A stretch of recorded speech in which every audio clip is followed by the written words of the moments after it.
Vamos começar as sustentações orais e, como eu faço sempre, primeiro com os advogados presentes.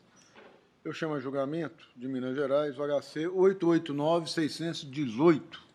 Ó, doutor Flávio, como vai? Boa tarde, Saudações atleticanas. Saudações alvinegras, uma vez mais. Coincidência, ué. Posso fazer? Só vem a sessão depois do clássico. É o que eu posso fazer. Vocês estão combinando, não é possível. Eu vou bem, obrigado, Vossa Excelência, ministro.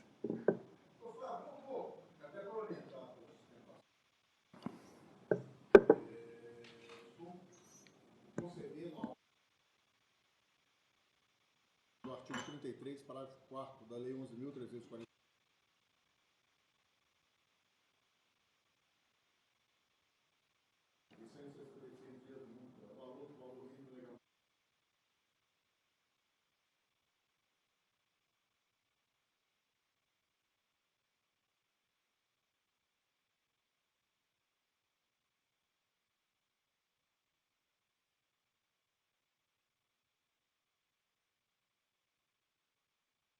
Perfeito, Excelência. Eu vou fazer uma pequena digressão nesse ponto, já agradecendo Vossa Excelência em relação à concessão parcial do pedido.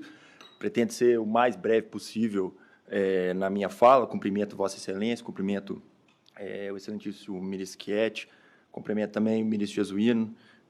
Ministro Otávio, a satisfação em poder estar aqui a primeira vez na presença de Vossa Excelência. Trago os votos da Defensoria Pública de Minas, de sucesso a Vossa Excelência nessa empreitada. Eu cumprimento o doutor Camanho, os defensores públicos aqui presentes e os demais, os servidores, os demais presentes.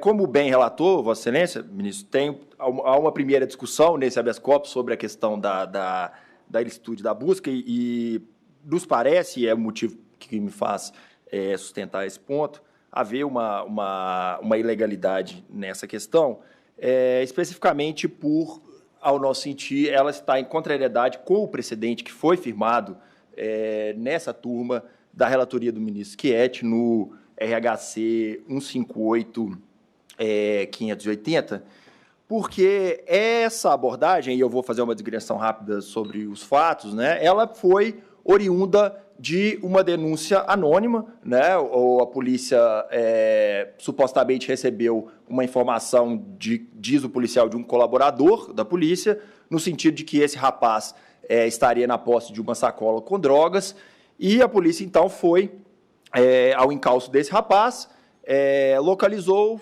e fez a busca e apreensão dos entorpecentes na posse dele. E por que nós entendemos que essa busca foi feita à margem daquilo que está previsto no precedente dessa turma?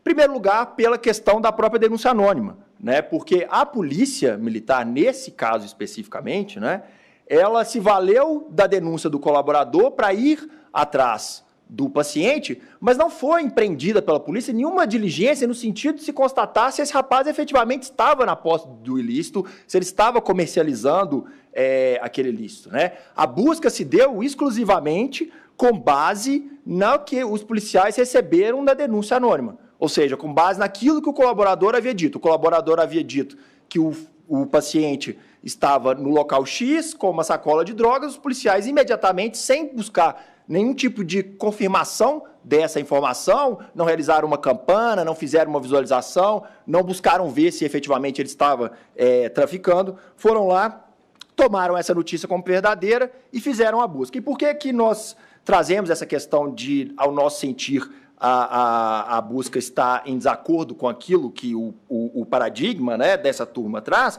Porque no item 3 da emenda diz claramente, né, que não satisfaz a exigência legal para busca pessoal as meras informações de fonte não identificada, e aí abre parênteses, né, denúncias anônimas. Consta, né, ao nosso sentir, o caso se amolda aquilo que o paradigma entende como ilegal, ou seja, uma busca pessoal realizada com base exclusivamente na denúncia anônima.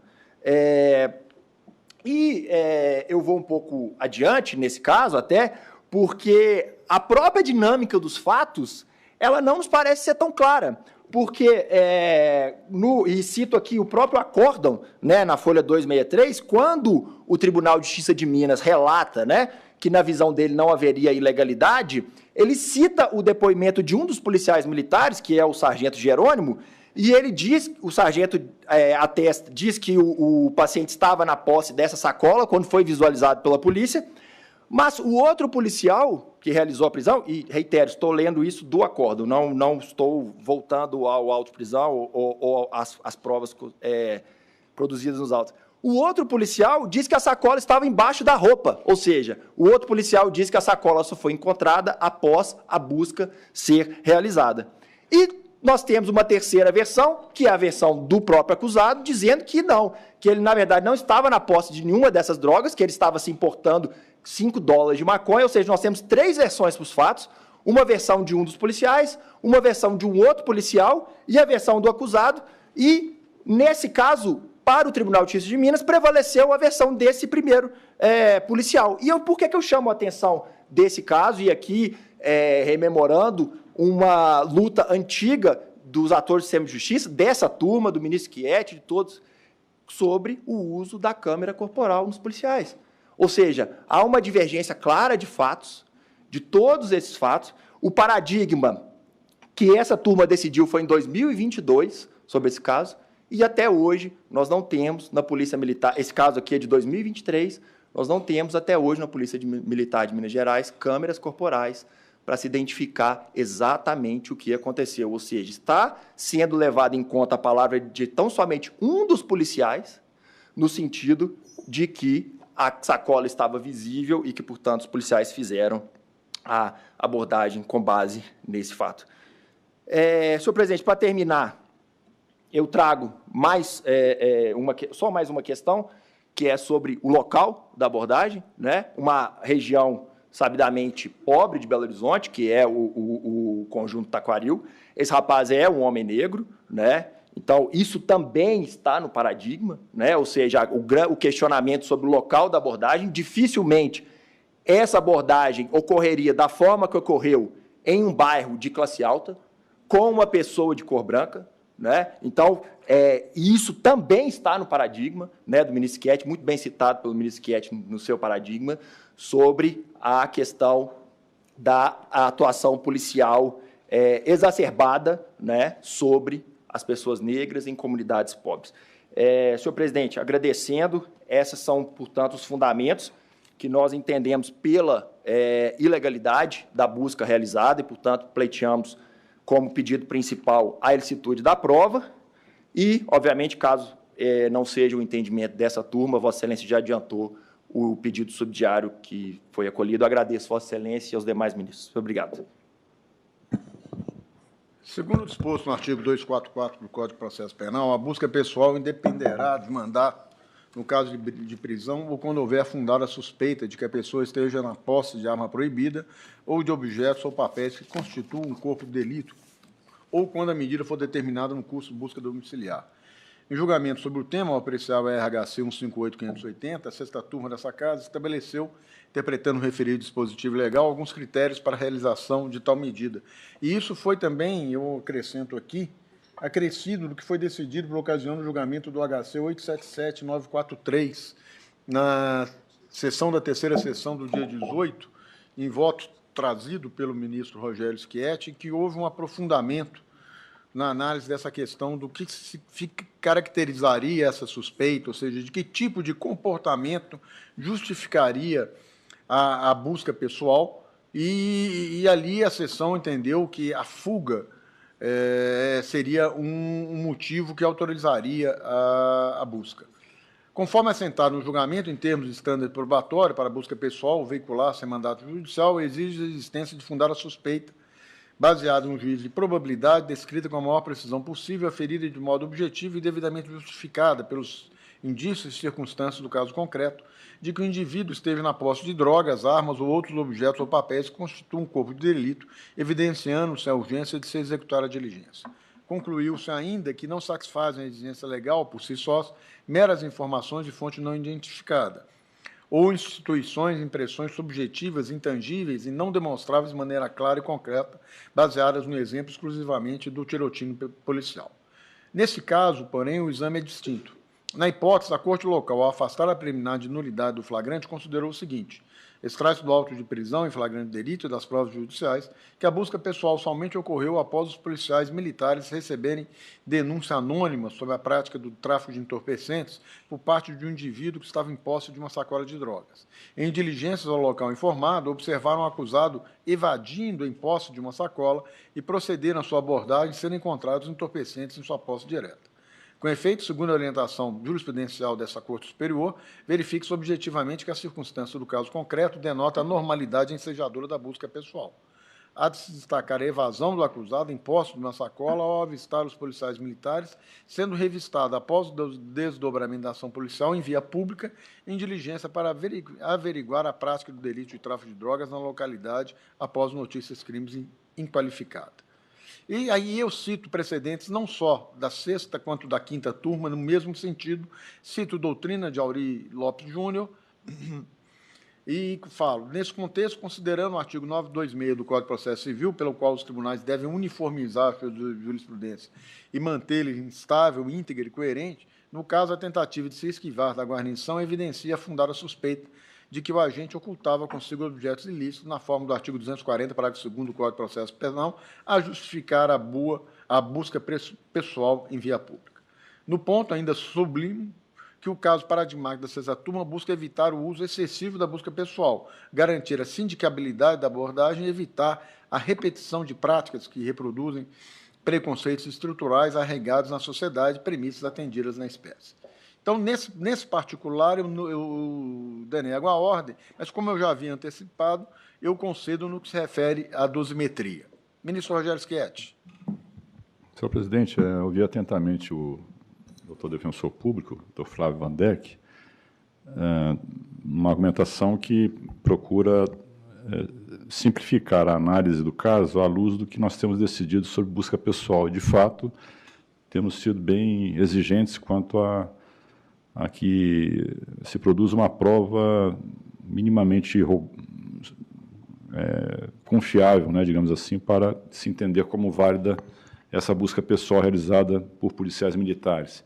E na semana passada, na sessão, nós tivemos a oportunidade também de reafirmar essa jurisprudência num quórum qualificado, entendendo que a fuga do indivíduo suspeito ao avistar uma guarnição da polícia configura, sim, a fundada suspeita a legitimar a abordagem e, eventualmente, a apreensão de drogas, mas que devemos examinar a narrativa policial com um especial escrutínio, né, para que também não se criem narrativas que justifiquem essas abordagens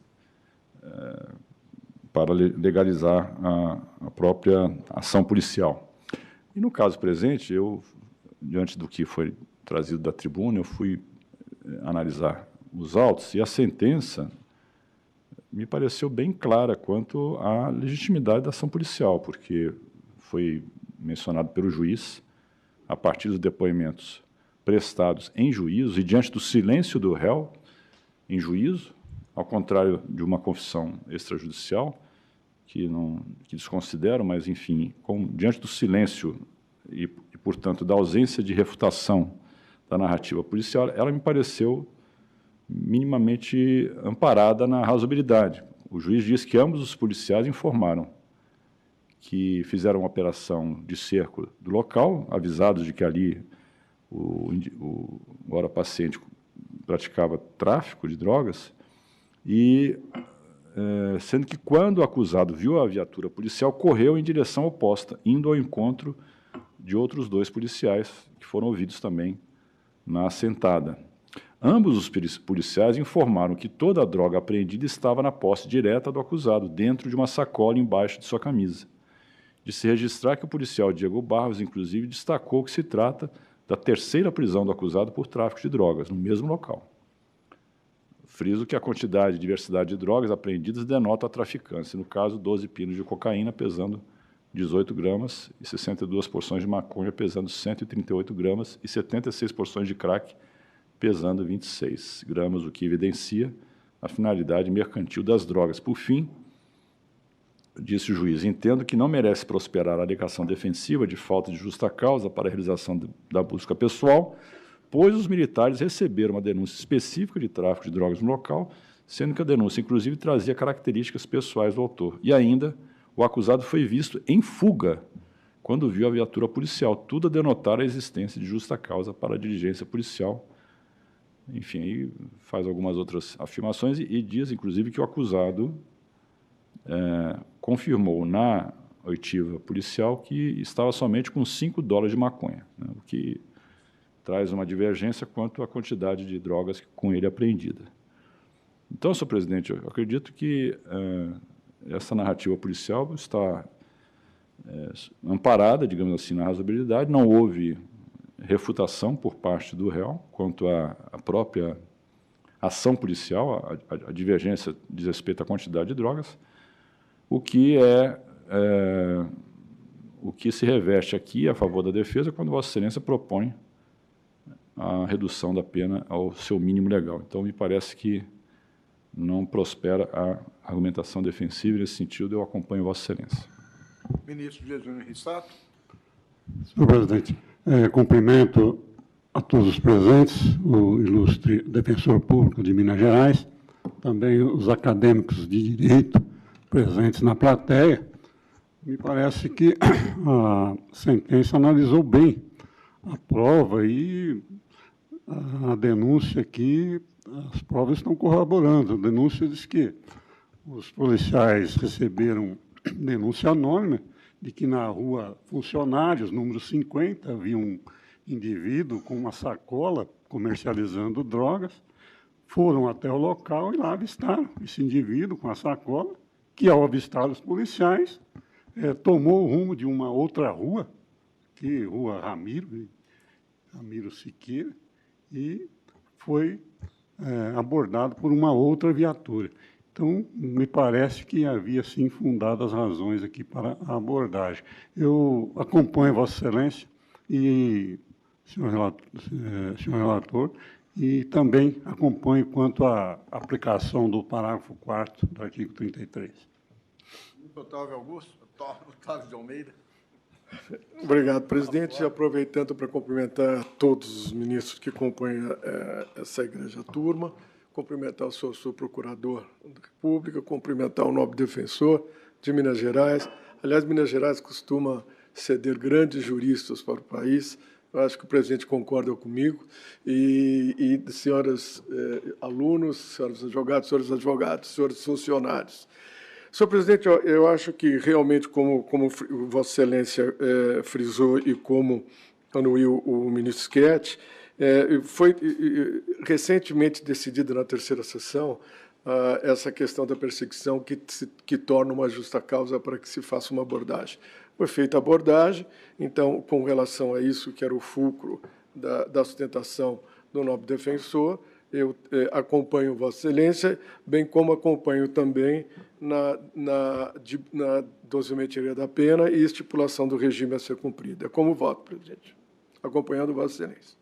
Então, a turma, por unanimidade, nos termos do voto do eminente relator, concedeu a ordem, em parte, para aplicar a minorante do artigo 33, parágrafo 4º da Lei 11.343, na fração de 2/3, e fixou a nova dosimetria. Perfeito, senhor presidente. Muito obrigado, Vossa Excelência. Boa tarde.